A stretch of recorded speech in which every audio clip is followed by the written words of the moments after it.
Splash একটি বট কুকুর ছিল। সে গেল নেকটে এবং নেকটে এবং গোয়ার। যখন তিনি কিছু বর্ণমালা চেয়েছিলেন এবং যা ঘটেছিল, স্প্ল্যাশের পেটে যাওয়ার পথে চিঠিগুলো পথ হারিয়ে ফেলে। তারা তার মস্তিষ্ক ভ্রমণ এবং এখন তার অনেক কিছু বলার আছে। এখন সে কথা বলে। এখন কেমন বাদামি গুড়। স্প্ল্যাশ কথা বলে। হ্যাঁ, সে কথা বলে এবং কথা বলে এবং কাবুস কি আমরা আবার কখন খাচ্ছি? আরে জো ওয়াদ্দায় জানি। আমার নাম জোনা।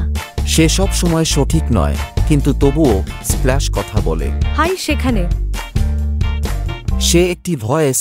সে চিৎকার করতে প্রস্তুত। স্প্ল্যাশ আপনাকে এটি কি? কখনো কখনো ভুল, কিন্তু কদাচিৎ সন্দেহ হয়। স্প্ল্যাশ আপনাকে বলবে যে কুকুরটির অনন্য সম্পর্কে কি। পরীক্ষা 1-2। তার কথা শুনুন। স্প্ল্যাশ কথা বলে এবং কথা বলে এবং এবং যোগাযোগ, গণনা, ব্যাখ্যা, অতিরঞ্জিত ইঙ্গিত এবং ব্যাখ্যা, ব্রোভিয়েটস এবং ওভারস্টেট করে এবং